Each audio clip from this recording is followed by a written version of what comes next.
There lived an elderly couple who had no children, but then an angel appeared to him when he was working in the temple as a priest.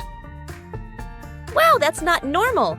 The angel told him to not be afraid, that their prayer had been answered, that his wife would give birth to a son, and they must name him John. Ah, I assume that's John the Baptist. The angel continued to say that they would have great joy because of John, and many people would rejoice at his birth, for he would become great before the Lord. Also, he was told that John must not drink wine, and that he would be filled with the Holy Spirit, and he would turn many people back to the Lord their God, and he would prepare the way for the Messiah to come. Awesome! How did John the Baptist get on with that? Well, we will continue with the story. As a young man, John the Baptist lived in the desert, and he ate locusts. Crunch, crunch, and wild honey.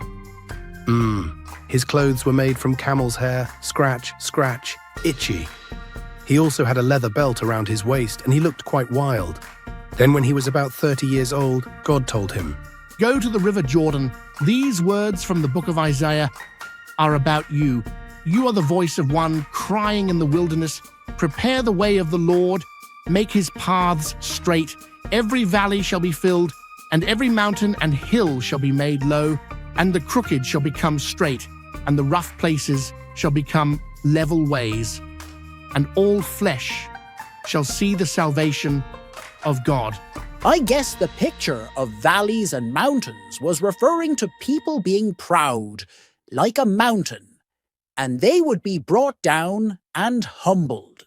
Oh, yes. Or others would be in a poor, low place, like a valley, and God would raise them up and help them. Yes. So John the Baptist started preaching to the crowd who had gone to find him. He told them to turn back to God. Then when they had turned to God, John would baptize them by dunking them in the river, or by pouring some water over them.